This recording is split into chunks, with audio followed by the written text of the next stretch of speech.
আসসালামু আলাইকুম। Barishal dot news থেকে রাত ৯টার শীর্ষ সংবাদ আমি ফারহানা করিম তুলি। প্রথমে সংবাদ শিরোনাম, পরে বিস্তারিত। পুলিশের লুট হওয়া ৫৩৪ আগ্নেয় শাস্ত্রী উদ্ধার। টুকু, পলক, সৈকত ১০ দিনের রিমান্ডে। শেখ হাসিনার বিচার সহ ৪ দাবিতে শাহবাগে অবস্থান কর্মসূচি। বাড়ি ফেরার পথে আওয়ামী লীগ নেতাকে কুপিয়ে হত্যা। শর্ত সাপেক্ষে শপথে থাকছেন ববির ভিসি প্রক্টর। বরিশালের শায়েস্তাবাদে জমি বিরোধের জেরে গৃহবধূকে মারধর। বরিশালে বিএনপির অবস্থান কর্মসূচি। স্থগিত এইচএসসি পরীক্ষার নতুন রুটিন প্রকাশ। এতক্ষণ শুনছিলেন সংবাদ শিরোনাম, এখন বিস্তারিত।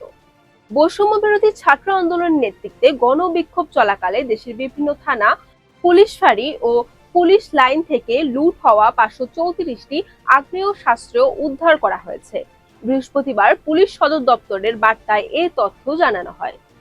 হত্যা মামলায় সাবেক ডেপুটি স্পিকার শামসুল হক টুকু, সাবেক ডাক, টেলিযোগাযোগ ও তথ্য প্রযুক্তি প্রতিমন্ত্রী জুনায়েদ আহমেদ পলক ও ছাত্রলীগের ঢাকা বিশ্ববিদ্যালয় শাখার সাধারণ সম্পাদক তানভীর হাসান সৈকতের ১০ দিনের রিমান্ড মঞ্জুর করেছেন আদালত।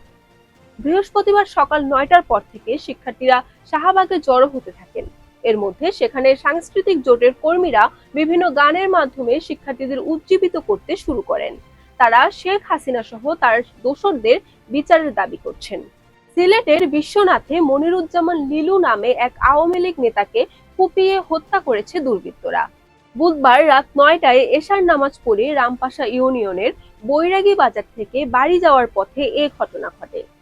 বরিশাল বিশ্ববিদ্যালয়ের শর্ত সাপেক্ষে শপথে বহাল থাকছেন উপাচার্য অধ্যাপক ডক্টর মোহাম্মদ বদরুজ্জামান ভূঁইয়া ও প্রক্টর ডক্টর আব্দুল কাইয়ুম।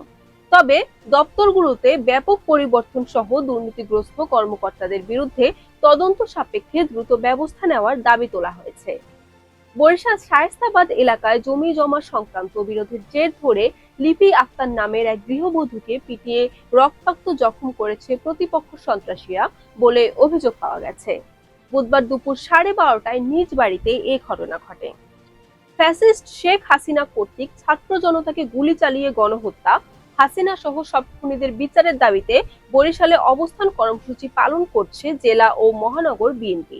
বৃহস্পতিবার কেন্দ্রীয় কর্মসূচির অংশ হিসেবে নগরের সদর রোডে অশ্বিনী কুমার হলের সামনে অবস্থান কর্মসূচি শুরু করেন নেতারা। সরকারি চাকরিতে কোটা সংস্কার আন্দোলনকে ঘিরে উদ্ভূত পরিস্থিতি ও সরকার পরিবর্তনের কারণে স্থগিত হওয়া এইচএসসি ও সমমানের পরীক্ষাগুলোর নতুন রুটিন প্রকাশ করা হয়েছে। আগামী 11 সেপ্টেম্বর থেকে বাকি পরীক্ষাগুলো শুরু হবে। Barishal dot news.